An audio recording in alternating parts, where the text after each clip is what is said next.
فرمایا تمہارے دنوں میں سب سے بہترین دن جمعہ کا دن ہے، اس لیے اس دن مجھ پہ کثرت سے درود پڑھا کرو۔ فإن صلاتکم معروضۃ علی، اس لیے کہ تمہارا درود مجھ تک پہنچایا جاتا ہے۔ صحابی نے پوچھا یا رسول اللہ کیف تعرض علیک صلاتنا وقد ارمت، ہمارا درود آپ تک کیسے پہنچایا جائے گا جبکہ آپ جب دنیا سے جائیں گے قبر میں جسم آپ کا ختم ہو جائے گا تو ہمارا درود آپ تک کیسے پہنچے گا؟ تو آپ صلی اللہ علیہ وسلم نے فرمایا ان اللہ حرم علی الارض اجساد الانبیاء، اللہ تعالیٰ نے پیغمبروں کے جسموں پر زمین پر پیغمبروں کے جسموں کو حرام کر دیا، زمین کسی پیغمبر کے جسم کو کبھی ختم نہیں کرتی۔ تو یہ بھی امت کا اجماعی عقیدہ ہے کہ جتنے بھی انبیاء ہیں ان کے جسم بالکل سلامت رہتے ہیں۔ شہداء میں تو یہ بہت زیادہ مشاہدہ ہوتا ہے، بہت سارے شہداء کے جسم سلامت رہتے ہیں۔ تو ایک اور حدیث میں آپ صلی اللہ علیہ وسلم نے فرمایا من صلی علیہ صلاۃ صلی اللہ بہا عشرہ، جس نے مجھ پر ایک دفعہ درود بھیجا۔ درود کہتے ہیں نبی صلی اللہ علیہ وسلم کے لیے اللہ تعالیٰ سے خصوصی رحمت کی دعا کرنا۔ ایک ہوتا ہے عام دعا کسی کے لیے بھی رحمت، صلات کہتے ہیں خصوصی رحمت جو اللہ اپنے خاص بندوں پہ کرتا ہے۔ اس لیے صلات کا جو لفظ ہے نا، یہ درود اور صلات یہ پیغمبر کے علاوہ کسی کے لیے جائز نہیں ہے، کیونکہ یہ صلات خاص کس کے خاصہ ہے؟ یہ پیغمبروں کا۔ اس لیے ہم اللہم صلی علی محمد تو کہہ سکتے ہیں، لیکن یوں نہیں کہہ سکتے اللہم صلی علی فلان۔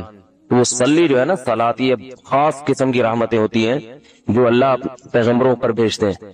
کبھی قرآن میں آتا ہے اولئک علیہم صلوات من ربہم ورحمہ، کہ جو لوگ صبر کرتے ہیں ان پر اللہ کی خصوصی رحمتیں بھی ہیں اور رحمت بھی ہے۔ تو پتہ چلا صلات اور رحمت میں فرق ہے، صلات اعلیٰ قسم کی رحمتوں کو کہتے ہیں۔ تو آپ صلی اللہ علیہ وسلم نے فرمایا جس نے میرے لیے ایک مرتبہ رحمت کی دعا کی، درود شریف پڑھا میرے لیے، تو اللہ اس پر 10 رحمتیں بھیجتے ہیں۔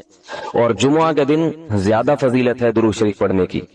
البتہ یہ جو جمعہ کے دن میں حدیث مشہور ہے کہ 80 سال کے گناہ معاف ہوتے ہیں جمعہ کے دن درود پڑھنے سے، یہ حدیث سند کے لحاظ سے کمزور ہے۔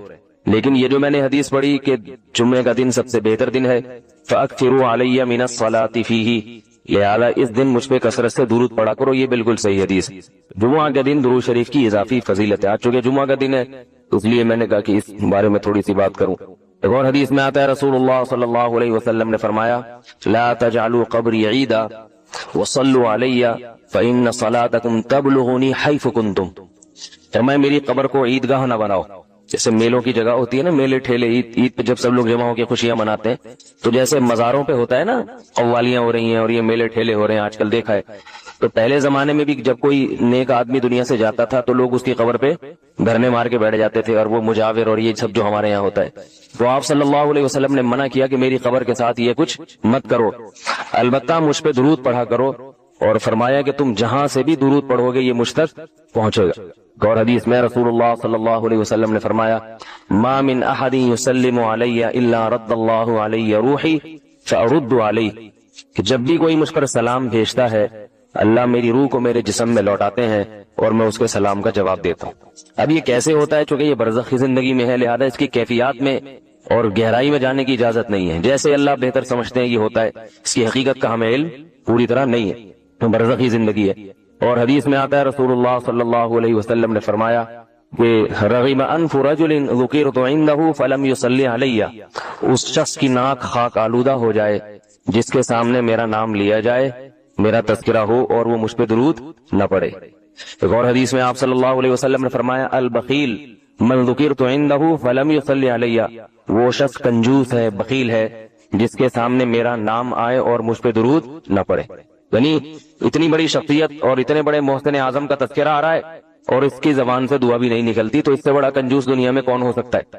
ایک اور حدیث میں آپ صلی اللہ علیہ وسلم نے ایک شخص کو دعا مانگتے ہوئے دیکھا جس نے درود شریف پڑھے بغیر دعا شروع کر دی، تو آپ صلی اللہ علیہ وسلم نے فرمایا اس نے دعا میں جلدی کی ہے۔ پھر فرمایا تم میں سے جب کسی شخص کو دعا مانگنی ہو پہلے اللہ کی حمد و ثنا پڑھے پھر مجھ پر درود بھیجے۔ قرآن مجید میں بھی اللہ نے حکم دیا ان اللہ وملائکتہ یصلون علی النبی، کہ اللہ اور اس کے فرشتے، اللہ بھی رحمت بھیجتے ہیں اور فرشتے بھی رحمت کی دعا کرتے ہیں۔ یا ایھا الذین آمنوا صلوا علیہ وسلموا تسلیما، اے ایمان والو تم بھی محمد صلی اللہ علیہ وسلم پر درود بھیجا کرو اور سلام بھیجا کرو۔ درود اور سلام میں فرق یہ ہے کہ درود اللہ کی رحمت اور سلامت کہتے ہیں کہ ہر برائی سے ہر مشکل سے، ہر مصیبت سے بچائیں۔ تو کمال جب ہی ہوتا ہے جب اللہ ہر شر سے بچا لیں اور اضافی رحمتیں بھی بھیجیں۔ تو علماء نے درود شریف کی حکمتوں میں لکھا ہے کہ درود شریف جو اللہ نے ہمیں پڑھنے کا حکم دیا، اس کی بنیادی وجہ تو سب کو معلوم ہے کہ سب سے زیادہ احسانات اس کائنات میں اللہ کے بعد کس کے ہیں؟ محمد صلی اللہ علیہ وسلم۔ تو آپ صلی اللہ علیہ وسلم کے احسانات سب سے زیادہ ہیں انسانیت پر۔ انسان کو انسان آپ صلی اللہ علیہ وسلم نے بنایا، اور اہل اسلام تو سب سے زیادہ ان احسانات کے تلے دبے ہوئے۔ تو ہم کوئی بھی عبادت اگر کر رہے ہیں، دعا بھی اگر مانگ رہے ہیں، تو یہ بھی کس کی وجہ سے توفیق مل رہی ہے؟ نبی صلی اللہ علیہ وسلم، کیونکہ آپ صلی اللہ علیہ وسلم نے ہی یہ ساری چیزیں سکھائی ہیں۔ تو ہر کام میں حکم یہ ہے کہ بھئی جس کا احسان ہے، جس کی وجہ سے تمہیں یہ رہنمائی ملی، پہلے اس کا بھی تو کچھ خیال کرو، اس کا بھی جو ہے نا اللہ سے اس کے لیے دعا مانگو تاکہ تمہاری طرف سے بھی کچھ شکر ہو۔ دوسری بات علماء نے لکھی ہے کہ اس میں حکمت یہ ہے کہ درود شریف پڑھنے سے توحید کا عقیدہ مضبوط ہوتا ہے۔ وہ توحید، درود شریف نبی سے دعا نہیں ہے بلکہ اللہ سے دعا ہے، کس کے لیے؟ نبی کے لیے۔ تو پتہ یہ چلا کہ نبی پر بھی اللہ کی رحمتیں ہوں گی، اور دعا کون مانگ رہا ہے؟ ہم مانگ رہے ہیں۔ تو اس میں نبی سے مانگنے کا دروازہ بند کر دیا کہ نبی سے مانگنے کا اسلام میں کوئی تصور نہیں ہے، بلکہ نبی کے لیے بھی اللہ سے مانگا جائے گا۔ تو جب نبی کے لیے بھی اللہ سے مانگنے کا حکم ہے تو اپنے لیے نبی سے کیسے مانگنے کا حکم ہو گیا؟ سمجھ میں آ رہی ہے بات کہ نہیں آ رہی؟ یعنی نبی کے لیے بھی کس سے مانگنے کا حکم ہے؟ اللہ سے۔ تو اپنے لیے کس سے مانگیں گے؟ بطریق اولا ہم پھر اللہ سے مانگیں گے۔ تو اس سے عقیدہ توحید مضبوط ہوتا ہے۔ اور تیسری بات یہ کہ علماء نے لکھا ہے کہ جب درود شریف پڑھیں تو اس نظریے سے نہ پڑھیں کہ نبی ہماری دعا کے محتاج ہیں، نبی اللہ کی رحمت کے تو محتاج ہیں، یہ تو درود شریف سے پتہ چلتا ہے، لیکن اللہ کی وہ رحمت اس وقت بھی ہوتی اگر ہم یہ دعا نہ مانگتے۔ تو ہمیں اس لیے ہے کہ ہم بھی انگلی کٹا کے شہیدوں میں نام لکھوا لیں۔ سمجھ رہے ہیں نا؟ اس کی حضرت مولانا اشرف علی تھانوی رحمہ اللہ نے بڑی پیاری مثال دی۔ فرمایا کہ جیسے کوئی بادشاہ اپنے شہزادے پر کچھ انعام کرنا چاہے، بادشاہ تو چاہتا ہے نا اپنی اولاد کو نوازنا، اپنے محبوب، شہزادہ اس کا محبوب ہوتا ہے۔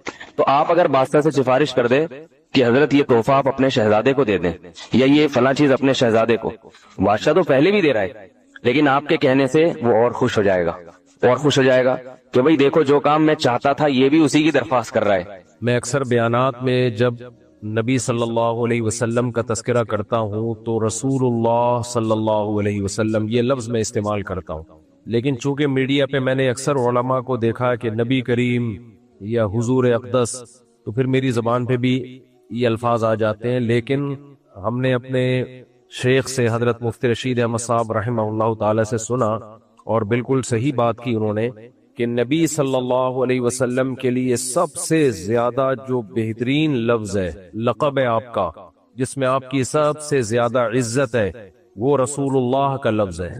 رسول اللہ، اللہ کے میسنجر، اس سے بڑا کوئی مقام اور مرتبہ ہو نہیں سکتا۔ اس لیے ہمارے حضرت مفتی رشید احمد صاحب رحمہ اللہ تعالی جب بھی نبی کا یا تو نبی شارٹ فارم میں ذکر کرتے، اور جب صحیح تذکرہ کرنا ہوتا تو رسول اللہ صلی اللہ علیہ وسلم۔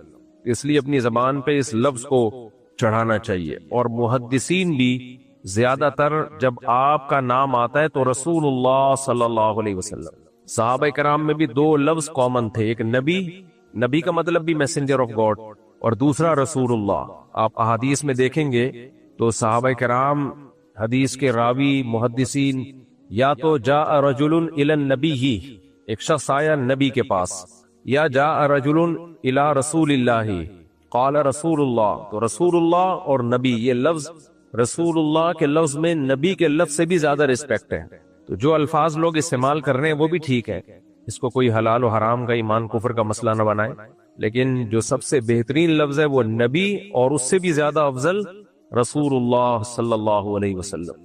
مشرکین مکہ کے ساتھ جب صلح حدیبیہ ہوئی تو آپ صلی اللہ علیہ وسلم نے جو معاہدے کے نیچے اپنا نام لکھا، من محمد ابن عبداللہ من محمد رسول اللہ، یہ معاہدہ ہے محمد کی طرف سے صلی اللہ علیہ وسلم جو رسول اللہ ہے۔ تو مشرکین نے کہا یہ لفظ نہیں ہمیں قبول، اس پہ سے رسول اللہ کا لفظ کاٹیں آپ۔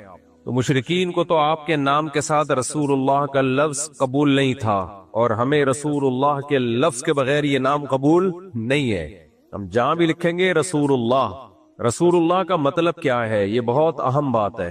دیکھو میں میڈیا بہت دیکھتا ہوں، وہ چیزیں نہیں جو عام طور پہ لوگ دیکھتے ہیں، فالتو کی چیزیں. آپ نے دیکھا ہوگا جو شارٹ کلپس آج کل آ رہے ہیں نا، یہ ٹائم ویسٹنگ کا ایک بہترین ذریعہ ہے. پہلے کوئی لمبی لمبی ویڈیوز ہوتی تھی، لوگ دیکھتے رہتے تھے. اب کیا ہے، ایک ویڈیو، پھر دماغ کہتا ہے دوسری دیکھو، پھر کیا کہتا ہے. دیکھو دماغ کی نفسیات کیا ہے، دماغ کو مزے چاہیے، اور آنکھوں کے ذریعے، کانوں کے ذریعے دماغ جتنے مزے اڑا سکتا ہے اتنا کسی اور ذرائع سے نہیں اڑا سکتا. دماغ کو چاہیے وہ باتیں سنے جو دماغ کو راحت پہنچائیں. کبھی غم کی بات سننے میں دماغ کو خوشی نہیں ہوتی، خوشی ہوتی ہے خوشیوں کی بات سننے میں. اسی طرح ایسے مناظر دیکھنے میں دماغ کو خوشی نہیں ہوتی جس سے دماغ، یعنی آپ کو ٹینشن ہو. آپ بہت سے لوگ فلسطینی بچوں پر جو ظلم ہو رہا ہے وہ ویڈیوز دیکھتے ہیں، ڈپریشن میں جاتے ہیں، پھر کہتے ہیں ہم نے وہ ویڈیوز دیکھنا چھوڑ دیے کیونکہ ہماری راتوں کی نیندیں اڑ رہی تھی. آپ وہ ویڈیوز دیکھتے رہیں جو ایکسیڈنٹ کی، اور یوٹیوب نے آپ کو پتا ہے نا، کوئی خون خرابے والی ویڈیو ہو اگر آپ یوٹیوب پہ ڈالتے ہیں تو یوٹیوب آپ کا چینل ہی اڑا دیتا ہے. کیوں؟ اتنی زیادہ کمپلینز آتی ہیں یوٹیوب کو، بھائی یہ ہمیں ٹینشن دے رہا ہے. آپ بقرعید میں جانور ذبح کرتے ہیں، آپ اگر ولاگ بنائیں تو گھر سے چلے جانور لینے کے لیے، یہ بھی ولاگ میں ڈال سکتے ہیں آپ. جانور آپ نے خریدا، یہ بھی ولاگ میں ڈال سکتے ہیں آپ. خرید کے آپ نے اس کو بڑی بے دردی کے ساتھ گاڑی پہ چڑھایا، اس میں کتنے بندوں کو اس نے مار دیا، گر گئے، یہ بھی آپ ویڈیو میں ڈال سکتے ہیں. پھر وہاں سے لے کے آپ گھر تک لا رہے ہیں اس کو، یہ بھی آپ ولاگ میں ڈال سکتے ہیں.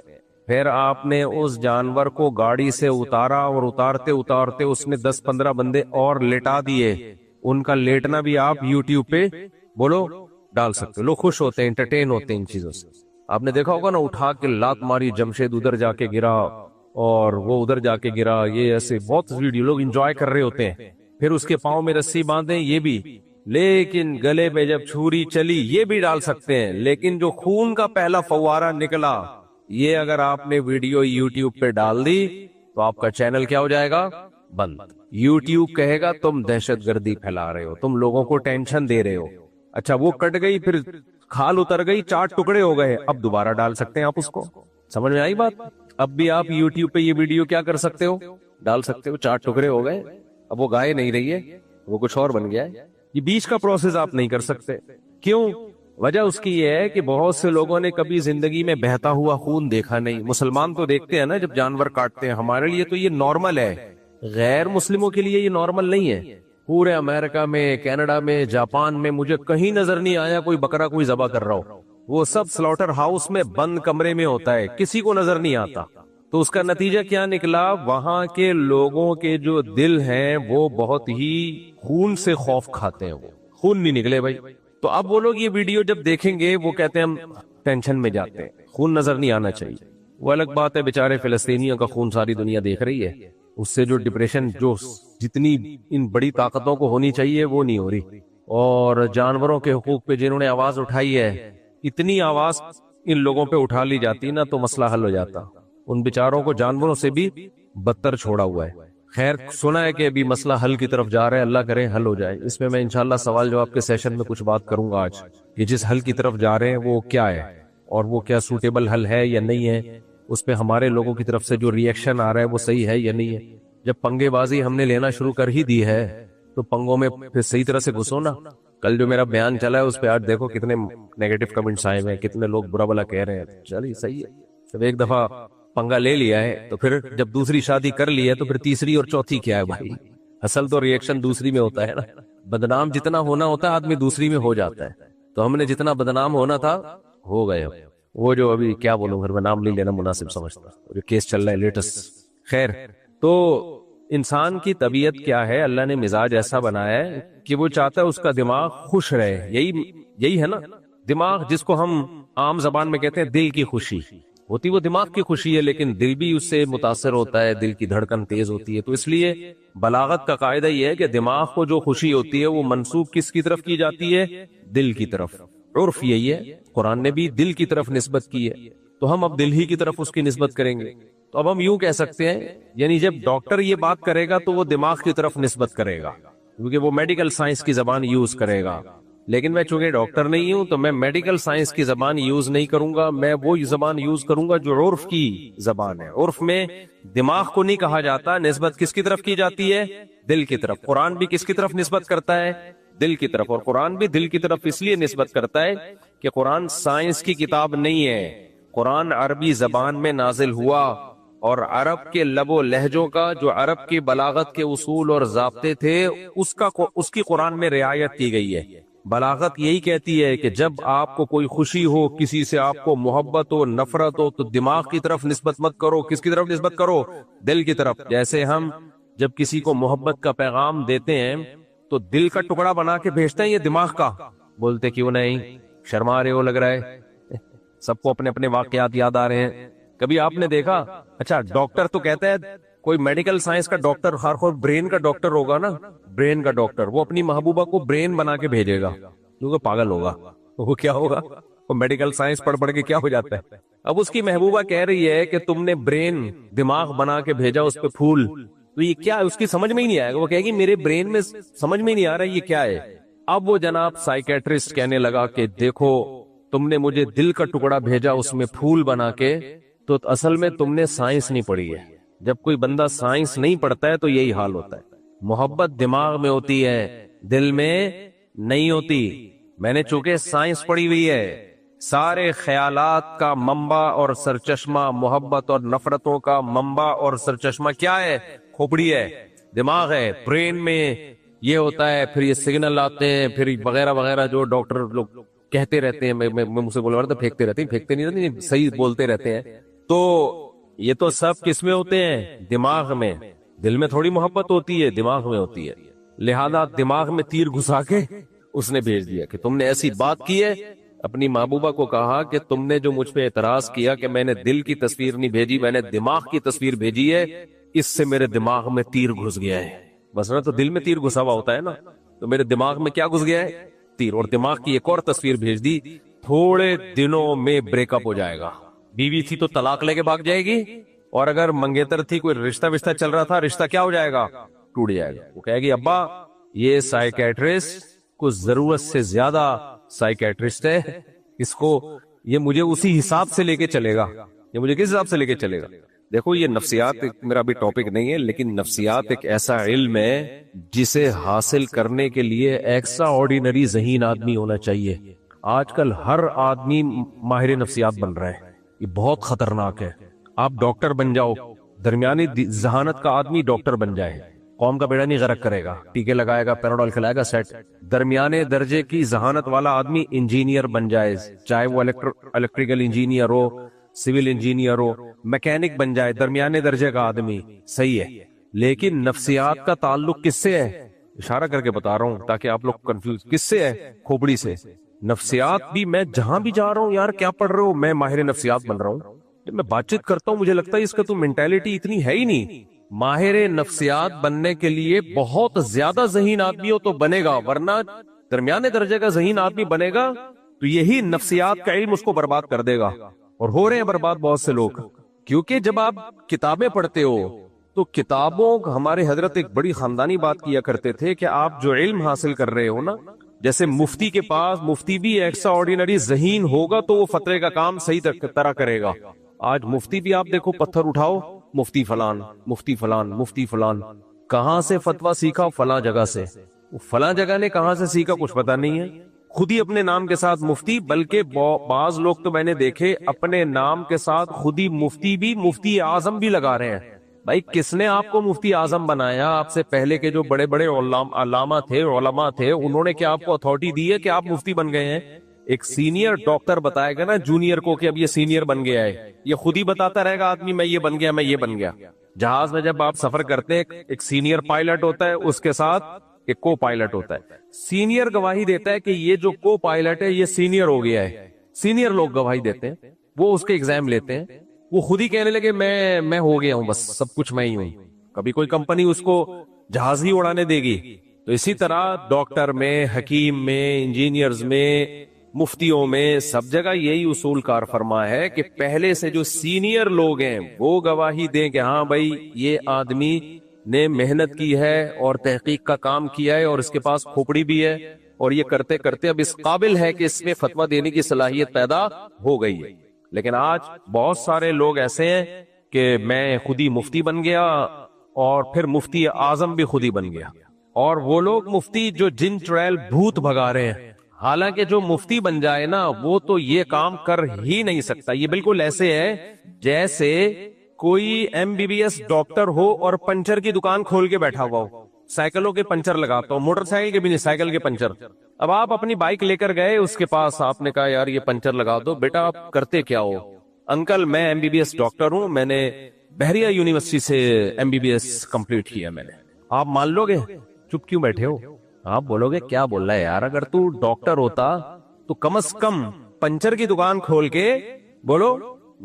ہاں ہم کہتے ہیں کہ تھا ڈاکٹر لیکن لگ گیا بزنس میں, یہ بھی سمجھ میں آتا ہے, کوئی بزنس کرنا شروع کر دیا. پنچر کی دکان اگر کھول کے بیٹھا ہوا ہے, وہی بائکوں کا پنچر, ٹرک کا پنچر بھی لگا رہا ہوتا ہے نا, ہم کہتے ہیں یار اس میں پیسہ بہت زیادہ ہے تو شاید اس کو کلینک سے زیادہ پیسہ یہاں مل رہا ہے. تو یہ جو جن چڑیل بھوت بھگانے والے لوگ ہوتے ہیں, یہ اتنے لو لیول کے بلکہ گھٹیا لیول کے لوگ ہوتے ہیں. ان کے پاس کبھی آپ بیٹھ کے ان کا پھینکنا سنو, یہ جھوٹ بلوت کے بغیر چلتا نہیں ہے یہ بزنس, کیونکہ کوئی کیس تو کر نہیں سکتا ان کے اوپر کہ تو نے فلاں سے اتنے. دیکھو ڈاکٹر نے آپ کو ٹیکا لگایا, آپ کا بخار ٹھیک ہونے کے بجائے انا للہ ہو گیا, کیا خیال ہے؟ آپ کیس کر سکتے ہو کورٹ میں, کورٹ ڈاکٹر کو بلائے گی, بتا ٹیکا کون سا لگایا, ڈاکٹر کہے گا یہ والا لگایا. کورٹ دوسرے ڈاکٹروں کو بلائے گی, دیکھو بھائی اس بیماری میں یہ والا ٹیکا یہ والے کولے پہ بنتا ہے کہ نہیں بنتا, کیا خیال ہے؟ ہو سکتا ہے ٹیکا صحیح ہو, جو کولا ہے وہ صحیح منتخب نہ کیا ہوا ہو. رائٹ کولے پہ لگانا تھا, لیفٹ پہ ویسے ہی بیچارے کے بیٹھنے کی جگہ نہیں تھی, کوئی پھوڑا ووڑا نکلا تو تم نے وہیں کیوں ٹھوک دیا, وغیرہ وغیرہ. اس کو ٹریس کیا جا سکتا ہے, کیا خیال ہے؟ کیا ہو گیا بھائی؟ پکڑا جا سکتا ہے نا اس کو, عامل کو پکڑا جا سکتا ہے. عامل نے کہا 1 کروڑ روپے لے آ, تیری بھاگی بھی بیوی واپس لے آؤں گا. کہاں لاؤں گا, رکھوں گا کہاں؟ پھر یہ چھوڑو, ہو سکتا ہے اپنے پاس بگا کے لے آئے, کیونکہ بہت سے عامل یہ کام بھی کرتے ہیں. 1 کروڑ روپے دے, تیری بیوی تیرے قدموں میں, یا سنگ دل محبوب تیرے قدموں میں. اب اگر اتفاق سے محبوب آ گیا, سب محبوب اتنے سنگ دل تھوڑی ہوتے ہیں, 100 میں کوئی ایک آدھ آ بھی جاتے ہیں, ان کو احساس ہوتا ہے کہ غلط کیا ہم نے, اور 99 نہیں آئے, تو جو ایک آ گیا اس کو پھر یہ ڈائری میں لکھ لیتے ہیں, دیکھو ہم نے اس کو تعویذ دیا تھا اور اس کی محبوبہ بھاگی بھی واپس آ گئی. جو 99 بھگوڑے واپس نہیں آتی, بھگوڑی واپس نہیں آتی, اور اس نے لوگوں سے پیسے کھا لیے ہوتے ہیں, تو اس کے خلاف کوئی کیس ہو سکتا ہے کورٹ میں؟ کورٹ اسی بلائے گی, بتا بے 99 لوگوں کو تو نے بیوقوف بنا کے پیسے لیے کہ ان کی بیوی واپس آ جائے گی, یا بھاگی بھی واپس آ جائے گی, یا رشتہ جڑ جائے گا, یا طلاق ہو جائے گی, وغیرہ وغیرہ. بہت سارے لوگ ان کے پاس آتے ہیں. تو نے جو تعویذ گنڈا اس کو دیا تھا, تو بڑے بڑے ماہرین بیٹھیں گے جو تعویذ گنڈے کے اسپیشلسٹ ہیں, وہ کتابیں نکالیں گے اور دیکھیں گے کہ اس پہ یہ والا تعویذ بنتا تھا یا نہیں بنتا تھا. اگر بنتا تھا تو ٹھیک ہے, نہیں بنتا تھا تو یہ تو جرمانہ دے گا. ایسا کوئی کیس ممکن ہے؟ نہیں. اگر یہ جج کے پاس چلا جائے نا, جس بندے کی واپس نہیں آئی, اور کہ میں نے اس عامل کو 1 کروڑ روپے دیے کہ میری والی کو واپس لے آئے گا, اس نے مجھے یہ تعویذ دیا, جج صاحب یہ والا تعویذ غلط دیا, اس پہ کیس کیا جائے. اور جج اس عامل کو بلائے, یہ والا تعویذ غلط ہے. عامل کہے گا کیا دلیل ہے یہ والا تعویذ غلط ہے؟ خوب سمجھ لو, جس چیز کے غلط ہونے کی دلیل نہیں ہو سکتی نا, اس کے صحیح ہونے کی بھی دنیا میں کوئی دلیل نہیں ہوتی. بہت اہم بات کہہ گیا ہوں, اللہ کرے کھوپڑی شریف میں آ جائے. جس چیز کے غلط ہونے کی دلیل نہیں دی جا سکتی, اس کے صحیح ہونے کی دلیل بھی نہیں دی جا سکتی, کیونکہ آئنسٹائن کہہ گیا ہے نظریہ اضافت میں کہ یہاں ہر چیز کو اس کے اپوزٹ سے پہچانا جاتا ہے. روشنی, اگر اندھیرا نہ ہوتا روشنی کا پتہ چلتا روشنی کی کیا ڈیفینیشن ہے؟ روشنی نہ ہوتی تو اندھیرے کا پتہ چلتا اندھیرے کی کیا ڈیفینیشن ہے؟ گندا نہ ہوتا تو صاف کا پتہ چلتا. ابے کیا ہو گیا, چپ نہیں بیٹھا کرو, میرے بیان میں جب آؤ نا تو ناشتہ کر کے چائے پی کے آیا کرو, تمیز سے رسپانس دیا کرو مجھے. میلا, میلے کے مقابلے میں کیا ہے؟ صاف. ہمیں کچھ نظر آ رہے تھے میلے کچیلے. اچھا انگریزوں میں نہیں ہے میلے, یعنی صفائی سڑکوں وڑکوں میں. میں بھی امریکہ گیا تو وہاں کسی نے مجھے بتایا کہ پاکستانی جو نئے نئے یہاں پر آتے ہیں, انگریز کو بتا رہے ہوتے ہیں یہ بالکل خالص چیز ہے. تو گورے ہنستے ہیں, تو کیا کہتے کیا مطلب 2 نمبر چیزیں بھی بیچتے ہو تم کیا؟ یعنی وہاں جب کوئی نیا دیسی جاتا ہے نا, تو چیز بیچنے کے لیے انگریزوں کو بتا رہا ہوتا بالکل 1 نمبر گھی ہے, 1 نمبر. تو گورے دائیں بائیں دیکھ رہے ہوتے ہیں حیرانگی سے، کیا مطلب 2 نمبر بھی ہے تمہارے پاس؟ یہ ایسا ہی ہو گیا، آپ کی بیٹی کے لیے رشتہ آیا اور آپ داماد سے پوچھ رہے ہیں بھائی چور تو نہیں ہے تو؟ صحیح ہے، چور تو نہیں ہے؟ اس کو غصہ آئے گا کہ نہیں آئے گا؟ تو کیا مطلب آپ کو یہ آپ نے فرض کیوں کر لیا کہ میں چور ہوں؟ 2 نمبر تو نہیں ہے، چرس تو نہیں پیتا، تو اس کو غصہ آئے گا کہ نہیں آئے گا؟ تو جب آپ ان ملکوں میں یہ بات کرتے ہیں کہ بھائی یہ 1 نمبر چیز ہے، یہ گھی کیا ہے 1 نمبر، تو وہ حیران ہوتے ہیں کہ کیا مطلب 1 نمبر، 2 نمبر بھی بیچتے ہو؟ ہمارے ہاں یہ ٹرم چلتی ہے، مولوی صاحب 1 نمبر ہے، 1 نمبر خالص گھی ہے بغیر ملاوٹ کے لے جاؤ۔ ملاوٹ والا بھی رکھا ہوا ہے میرے پاس، ملاوٹ والا بھی رکھا ہوا ہے، لیکن آپ کیونکہ مولوی صاحب ہو، مفتی صاحب ہو، آپ بیانات دیتے ہو، اس لیے آپ کو میں 2 نمبر چیز کبھی نہیں دوں گا۔ تھوڑا مہنگا ہے، تھوڑا مہنگا ہے، ہمیں کیا پتا چلے گا بھائی؟ ہو سکتا ہے جب تو 2 نمبر چیز کسی اور کو بیچ سکتا ہے تو ہمیں مفتی صاحب کو ماموں بنا کے بھی تو بیچ سکتا ہے نا؟ تو ماموں بنانا اسی کو تو کہتے ہیں۔ آپ کے لیے ہے یہ، آپ کے لیے ہو سکتا ہے بھائی، یعنی تو نے 2 نمبر چیز رکھی بھی تو ہے نا، رکھی بھی ہونا اس کی علامت ہے بھائی۔ اب تیرے بیان پہ ہمیں اعتماد نہیں ہے، ہو سکتا ہے ہمیں اس سے بھی زیادہ 2 نمبر چیز ڈبل قیمت پہ بیچ کے دے رہا ہوں۔ تو کہاں سے کہاں بات چلے گی، ہم کی طرف دائیں میں پہنچ جا رہے ہوتے ہیں۔ تو وہ عاملوں کی بات آتی ہے، مجھے خون میں ایک دم میرا ایسا آتا ہے، بالکل جوان ہو جاتا ہوں عاملوں کے خلاف بولنے میں، جو مجھے مزہ آتا ہے۔ کیوں؟ کوئی دنیا میں کوئی بول نہیں رہا، جس دن دوسرے لوگوں نے بھی، علماء نے بھی بولنا شروع کر دیا، میں چپ ہو جاؤں گا، کوئی بولتا نہیں ہے ان کم بختوں کے خلاف۔ تو اصل میں علماء بھی اس وہم میں مبتلا ہیں کہ شاید ان کے پاس کچھ علوم ہیں۔ یہ حقیقت بتاؤ، دیکھو علماء کے پاس دین کا علم ہوتا ہے، تو وہ یہ سمجھتے ہیں کہ نہیں عاملوں کے پاس کچھ علوم شاید کچھ ہو، تو میں ان کو تسلی دلا رہا ہوں کچھ بھی نہیں ہے، یہ کچھ نہیں کر سکتے۔ ہاں تو میں بتا رہا تھا، جس چیز کے صحیح ہونے کے غلط ہونے کے دلائل قائم نہ کیے جا سکیں، اس کے صحیح ہونے کے دلائل بھی بولو نہیں ہوتے، وہ ہوا پہ چل رہا ہوتا ہے۔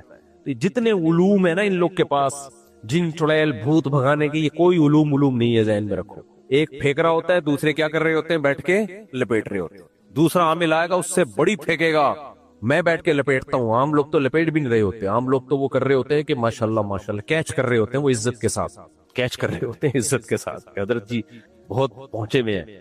تو کوئی پہنچے ہوئے نہیں ہے، پھینکو 1 نمبر گئے۔ تو میں یہ عرض کر رہا تھا کہ وہ جج پہ وہ کوئی کیس نہیں ہوگا، تو بھی عاملوں کی لاٹریاں لگی ہوئی ہیں، تعویذ دے رہے ہوتے ہیں، 100 میں کوئی 1 آدھ کا تکا لگ گیا، وہ یہ، اور یہ بہت پرانا سا ہے۔ نبی کریم صلی اللہ علیہ وسلم کے دور میں کچھ نجومی ہوا کرتے تھے جو خبریں بتایا کرتے تھے، ان میں تکے بھی لگ جاتے تھے۔ تو آپ صلی اللہ علیہ وسلم نے فرمایا ان کم بختوں کے جنات سے رابطے ہوتے ہیں، یہ جاتے ہیں کچھ آسمان کی خبریں چوری کرتے ہیں جنات، اس میں 100 جھوٹ ملاتے ہیں۔ جنات کبھی بھی صحیح رپورٹ نہیں دیتے، انسانوں کے کچھ نہیں لگتے، نہ وہ ماموں لگتے ہیں انسانوں کے، نہ وہ چاچو لگتے ہیں۔ وہ بھی آ کے ان کے دل پہ القا کرتے ہیں لمبی 1 آدھ اس میں صحیح بات ہوتی ہے، تو وہ عامل پھینکتا ہے، اتفاق سے کوئی 1 بات صحیح نکل آتی ہے، تو لوگ کہتے ہیں دیکھو ہم نے پہلے کہا تھا نا، حضرت جی بہت پہنچے ہوئے ہیں۔ تو یار مجھ سے آ کے پوچھ لیتے، میں بھی 100 باتیں بتاتا، ایک اتفاق سے صحیح نکل آتی، اس میں فیوچر کی بات ہے۔ تو یہ تو کوئی بھی تجزیہ کرتا ہے، باتوں سے باتیں نکلتی ہیں۔ ایک اور بات یاد آئی، کچھ مسلم اسکالرز ایسے ہیں جنہوں نے ماضی میں کچھ پیش گوئیاں کی تھی، اور وہ پیش گوئیاں درست نکل رہی ہیں، خوب اچھی طرح سمجھو۔ اور وہ پیش گوئیاں ان کا دعویٰ یہ تھا ہم نے قرآن و حدیث کی روشنی میں کی ہیں، حدیث میں آتا ہے یوں ہوگا، حدیث میں آتا ہے یوں ہوگا، تو انہوں نے بہت ساری پیش گوئیاں کی۔ یہ اس پہ کلپ بنانا ہے لازمی۔ تو بہت ساری پیش گوئیاں انہوں نے کی قرآن و سنت کی روشنی میں، علامات قیامت کی روشنی میں، یہ ہوگا یہ ہوگا۔ ان کی کچھ پیش گوئیاں ٹھیک نکلی۔ اب لوگ کیا کر رہے ہیں، بار بار دیکھو، وہ یہ کہا کرتے تھے، آج یہ بات درست ثابت ہو گئی، وہ یہ کہا کرتے تھے، آج یہ بات درست ثابت ہو گئی۔ تو ایک بات خوب اچھی طرح سمجھ لیں، قرآن و سنت میں قیامت کی علامات کے بارے میں جتنی علامتیں بیان ہوئی ہیں، اس کے بارے میں جو صحیح تحقیق کے بعد جو بات علماء نے کی ہے وہ یہ ہے کہ کسی پیش گوئی کا کوئی اسپیسیفک ٹائم نبی کریم صلی اللہ علیہ وسلم نے نہیں بتایا ہے، لہذا ان پیش گوئیوں کی بیس پہ ہمیں کوئی کام کرنے کی یا پالیسی بنانے کی اجازت نہیں ہے۔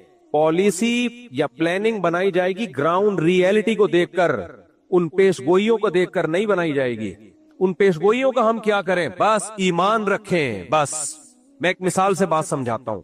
حدیث میں آتا ہے کہ حضرت عیسیٰ علیہ السلام نازل ہوں گے قرب قیامت میں۔ غامدی نے اس کا انکار کیا، غامدی کے فالوورز میرا بڑا مذاق اڑا رہے ہیں اور کہہ رہے ہیں مفتی صاحب کے پاس علم نہیں ہے. جب غامدی صاحب کا یہ کلپ چلا ہے نا، قرآن میں بدترین تحریف کی ہے غامدی صاحب نے، اور قرآن سے ثابت کرنے کی کوشش کی ہے کہ حضرت عیسیٰ کی وفات ہو گئی ہے، حالانکہ قرآن میں بھی ہے کہ آسمانوں پہ اٹھایا گیا، اور حدیثوں میں تو بہت واضح ہے. بخاری اور مسلم کی متفق علیہ صحیح حدیث ہے، اور باقی حدیث کی کتابوں میں بھی ہے.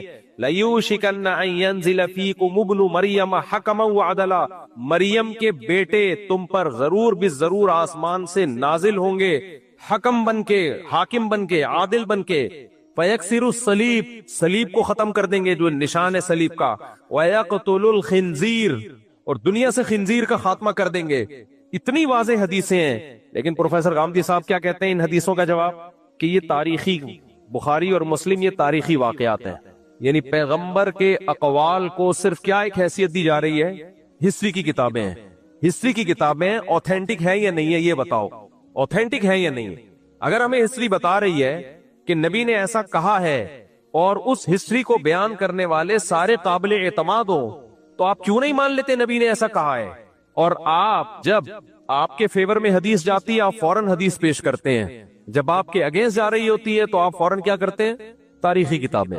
تو حضرت عیسیٰ ابن مریم قرب قیامت میں نازل ہوں گے. اسی حدیث کی بیس پہ صحابہ کا بھی عقیدہ، تابعین کا بھی عقیدہ.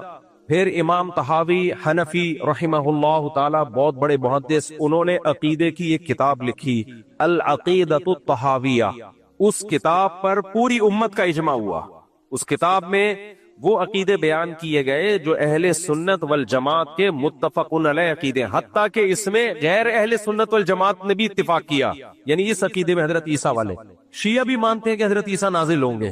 اتنا مضبوط اجماع ایک بات پر ہو گیا کہ حضرت عیسیٰ زندہ ہیں، آسمانوں پہ قرب قیامت میں نازل ہوں گے. اس کے بعد ان کی موت واقع ہوگی. بشر ہے، موت ہر بشر پہ واقع ہونی ہے، لیکن حضرت عیسیٰ پہ موت واقع نہیں ہوئی. اس قدر مضبوط اجماع اس مسئلے پر غامدی صاحب نے اجماع کی بھی دھجیاں اڑا دی. اجماع میں ایسی ٹیکنیکل بحث کی ہے، کون سا اجماع، کون کیڑا اجماع، یہ والا اجماع نہیں، وہ والا اجماع، پتہ نہیں، ایک ہر چیز میں رخنا ڈال دیا. کچھ اسکالرز ایسے ہیں جن کا کام ہے ہر چیز میں کنفیوژن پیدا کرنا. بس ہر چیز میں کیا پیدا کرنا؟ کنفیوژن پیدا کرنا. میں اس کی ایک مثال دیتا ہوں، پھر میں اپنی اصل ٹاپک کی طرف آتا ہوں. 2-4 چپیٹے عاملوں کو اور لگاؤں گا، پھر اصل ٹاپک کی طرف جاؤں گا. دیکھو کنفیوژن کسے کہتے ہیں. دیکھو ہماری کرکٹ ٹیم تھی، اس کا نام تھا فرینڈز کرکٹ کلب. ہماری ٹیم تھی، بچپن میں اوپنر جایا کرتا تھا اور چوکے چھکے بھی لگایا دیا کرتا تھا، کبھی کبھار، زیادہ نہیں. لیکن مجھے بھیجتے تھے جب چوکے چھکے لگانے ہوتے تھے.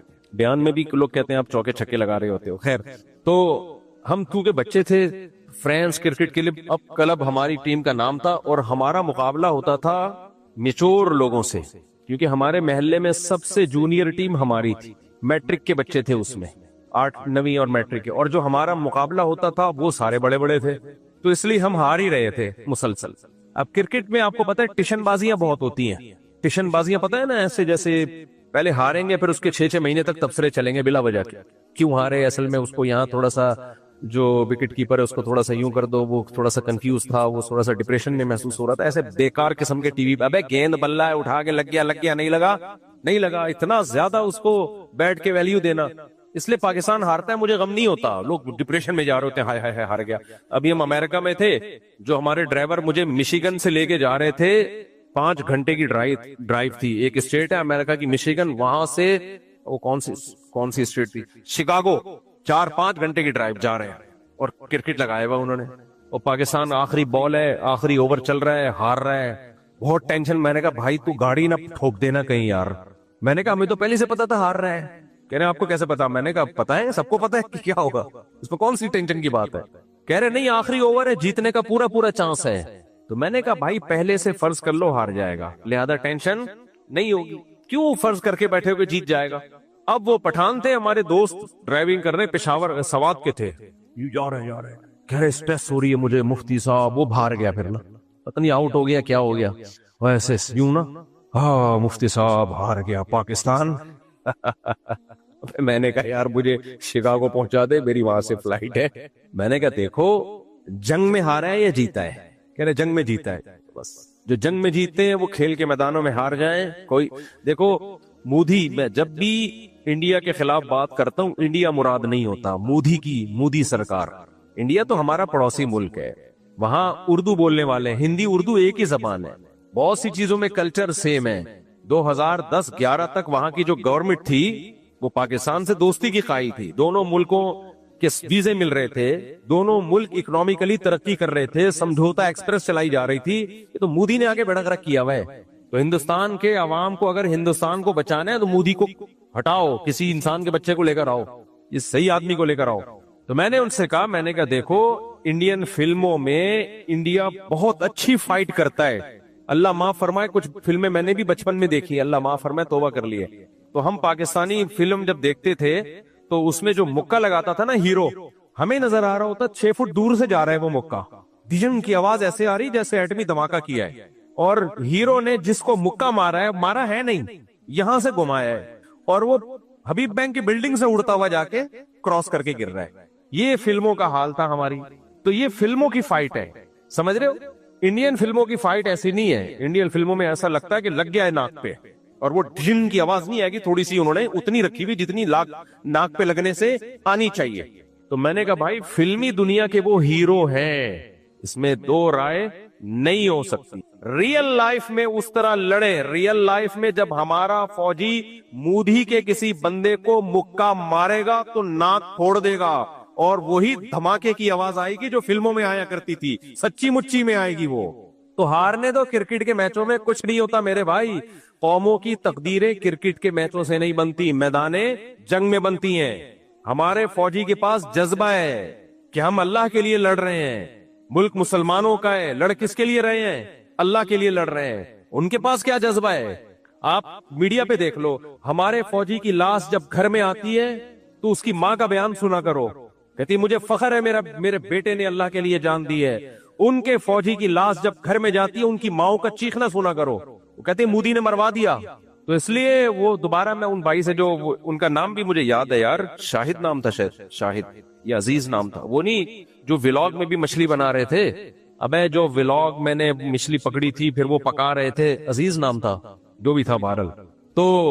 تو میں نے ان سے کہا, میں نے کہا چھوڑ دو کیا ہے مسئلہ ہے, لیکن خیر ایسے جذباتی ہو رہے ہوتے ہیں میچ دیکھ کے, اب ڈپریشن میں جا رہے ہوتے ہیں پاگل. کم چیزیں پہلے ڈپریشن کے لیے, جیت گیا ہے تو ٹھیک ہے خوشی منا لو, چلو جیت گیا, ہار گیا تو بولو کوئی ایسی بات. یار واقعات یاد آتے ہیں نا, ٹینشن دور کرنے کے نا کچھ ٹیکنیکل طریقے ہیں, وہ ٹیکنیکل طریقے اختیار کیا کرو. میں اکثر بتاتا ہوں نا, ایک صاحب مجھے کہنے لگے میں نے ایک بندے کا قرضہ دینا ہے, بہت ٹینشن میں ہوں. میں نے کہا ٹینشن تو پارسل کر دے, آپ کے کندھے پہ بہت بوجھ ہو, 10 کلو کی بوری رکھی ہوئی ہو, آپ ٹینشن میں ہو, بوری کسی اور کے سر پہ رکھ دو گے تو آپ کی ٹینشن کیا ہو جائے گی, ختم. کہہ رہا میں بہت ٹینشن میں ہوں, میرے اوپر اتنا قرضہ اتنا قرضہ اتنا. اصل وہ مجھ سے پیسے مانگنے آئے ہوئے تھے, پہلے ادھر ادھر سے قرضے لے کے نا کاروبار کے لیے لوگ ڈرامے بازی کیا کرتے ہیں, جیب میں دھیلا نہیں ہے اور شاہد انور کی ویڈیوز دیکھ کے کروڑ پتی بننے کا شوق پیدا ہو جاتا ہے. تو پھر کیا کرتے ہیں, غریبوں کو اس نے اتنی گالیاں دی ہے نا کہ یہ جا رہے ہوتے ہیں ٹینشن میں, اب جیب میں دھیلا ہے نہیں. پھر غفار سے 10 لاکھ روپے پکڑے, جمشید سے 20 لاکھ روپے پڑے, وسیم سے اتنے لاکھ روپے پکڑے. بھائی شریعت کہتی ہے کاروبار کرو, اچھی بات ہے, نہیں ہو رہا تو صبر کرو یار, اللہ کسی کو بہت مال و دولت دے گا, کسی کو غریب رکھے گا. یبسط الرزق لمن یشاء ویقبض, جس کو چاہتا ہے اللہ روزی کے دروازے کھول دیتا ہے, جس کو چاہتا ہے تنگ کر دیتا ہے. صبر کرو. نہ صبر نہیں ہے. وہ شاہد انور کی گاڑیاں دیکھ کے, بنگلے دیکھ کے, میرے پاس بھی ایسی گاڑی ہو, میرے پاس بھی ایسا بنگلہ ہو, ہے نہیں. دکان پکوڑوں کی باتیں کروڑوں کی. تو وہ کیا کرتے ہیں, ادھر سے جمشید کو بیوقوف بنا کے 10 لاکھ روپے. ایک بیوقوف بنانے کا طریقہ مارکیٹ میں زبردست آیا ہے. سوال پیدا, جمشید نے 10 لاکھ دے کیوں دیے؟ میں بتاتا ہوں کیوں دیے. ہوتا یہ ہے, یہ لوگ ڈرامے باز کیا کرتے ہیں, میرے پاس کیسز آئے ہیں, ہوائی بات نہیں کر رہا, فرضی باتیں نہیں ہیں. یہ ڈرامے باز کیا کرتے ہیں, رفیع بھائی سے رابطہ کیا. اب رفیع بھائی کی چکی کے آٹا چل رہا ہے, میں نے کوئی کمیشن نہیں کھایا ہوا ان کا, جو ان کی چکی کے آٹے کی بتا رہا ہوں, مثال دے رہا ہوں. چکی کا آٹا چل رہا ہے, چلتا ہوا بزنس ہے, زبردست آٹا ماٹا بہترین. رفیع بھائی سے رابطہ کیا.